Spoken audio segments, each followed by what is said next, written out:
can barely clean up the mess we've made. Mankind's self-alienation has reached such a degree that it can experience its own destruction as an aesthetic pleasure of the first order, says Jerry Mander.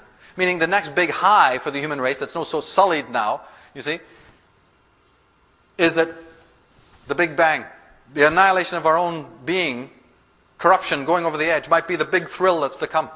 You know, there's an English writer called Douglas Adams who wrote the book A Hitchhiker's Guide to the Galaxy. Well, in the third book in that series, called The Restaurant at the End of the Universe, that's exactly what the characters do. They pay millions of dollars to go forward in time, in a time machine, to sit in a place called the restaurant at the end of the universe, where they toast the second bang that destroys the cosmos. And they all cheer, you know, and wait for this big thrill. You become so desensitized. But one cannot think of the ending of an old age and the beginning of a new one without understanding of a time of cleansing, as we've been saying. And at this time, says the Manichaean Psalms of Thomas, another book left out of the Bible, in there the Christ says that I will uproot the darkness and cast it out and plant the light in its place. I will uproot the evil and cast it out and plant good in its place.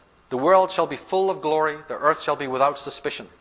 The whole world will contain the righteous, right? The righteous is the one who is in selfhood, who's been doing his homework.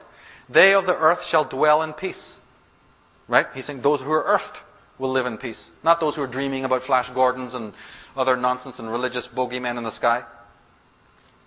There being no more rebel. See? No more rebel. Because rebellion is only one side of the coin. So no more rebel. Nobody living in contradistinction to the natural order from henceforth. No name of sin. See? No cruelty to the self. Sin is nothing more than cruelty to others and cruelty to yourself. No name of sin shall be uttered again. The rich ones of light shall rejoice on every side without any grief. That which the living ones took was saved. They will return again to that which was their own. Look at the word enlightenment. And just think for a moment how you've been trained to think of that word. You think of the word light in terms of what? Luminescence. But is there not another permutation of that word light? Think in terms of weight instead of luminescence. An amazing secret will come to you. What is enlightenment? Stop thinking of it in terms of light, because then you have an opposing of darkness. Think in terms of lightness. Yeah. Think in terms of the fool with his feather. The eagle crosses the sky. It doesn't even leave a trail to tell you it was there. The clouds exist without consciousness. They don't wind themselves up in the morning and go, oh God, got to get up and pass the heavens for these monks. They look beautiful. But they're there, aren't they? But are they doing anything? They're not a verb. We enslave others to our needs. Bruce Lee said something. He said that each moment that passes changes you. You cannot even own yourself. How can you ever hope to own anyone or anything else? You're passing through. You're in this moment. You must be in the now as a selfhood, because there is going to be this change coming. I think of a movie. I think of Werner Herzog, who I think, because I think very visually, and I cannot think in my mind actually, of a more beautiful rendition of this decay and entropy of civilization that I'm talking about.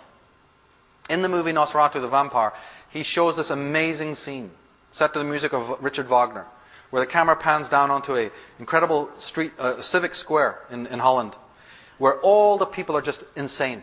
And they're all dancing and just, it's the end of the world. And through this incredible scene of just insanity is Lucy. Lucy is the light. And she's the only sane one. And she's walking through them all saying, but I know the reason for all this. I know I can teach you the reason for all of this. And nobody's listening. The sane person amongst the insane. The light amongst the unlight. Now, we've been talking a little bit as a theme all the way through this about the end of history. That 2012 is a sort of 0 year, and there might be nothing beyond it. And there's another interesting thing that I want to bring to your attention, that the elites that might tie into all of this. We've been talking about some mystical stuff, but there's another more sinister understanding about what it might mean, why the remote viewers and other clairvoyants cannot see past the year 2012. Werner Vinge says that we are on the edge of a change comparable to the rise of human life on Earth. Within 30 years, we will have the technological means to create superhuman intelligence. Shortly after that, the human era will end. So he's talking about the replacement of the human being. Steve Quayle, in his book Genetic Armageddon, says that a terrifying future thunders toward mankind, an impending fate embodied by monstrous, blasphemous combinations of human and animal genetic materials, of man-machine cyborgs, and of beings not only with increased capacities and extended lifespan, but also with re-engineered morality void of compassion.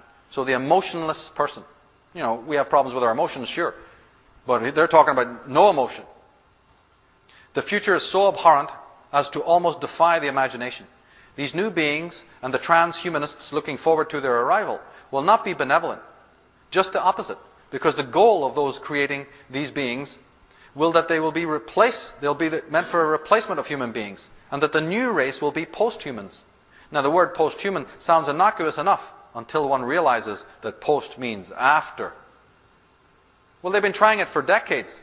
They wanted to get rid of us long ago as the human species. But you see, we are needed for ritualistic purposes. And if they just replaced us with mechanical cyborgs long ago to serve them, then they wouldn't have had the blood. There's a whole ritualistic tie-in as to why we're kept alive. But you see, what they've thought is then, okay, well, the human being is not really a good machine to serve us because they're too rebellious. But we really prefer machines. But I guess what we can do is we can reduce the human being to the level of the machine. And then we win both ways across. And that's what they've been doing.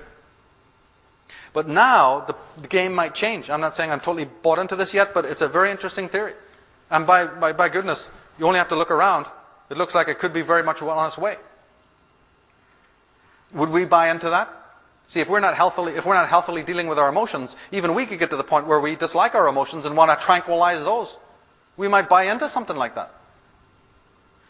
Ludwig Feuerbach, the German philosopher, said that the present age prefers the sign to the thing signified, the copy to the original, presentation to reality, the appearance to the essence, illusion only as sacred, truth profane.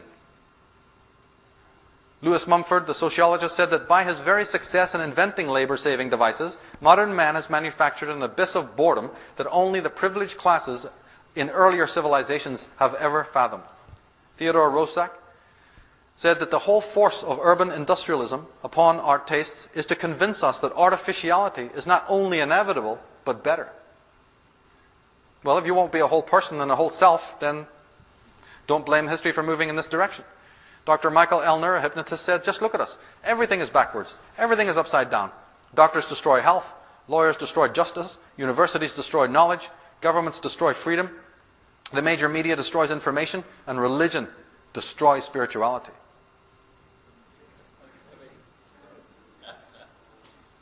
As Voltaire said, the ancient Romans built their greatest masterpieces of architecture. Yes, for wild beasts to fight in.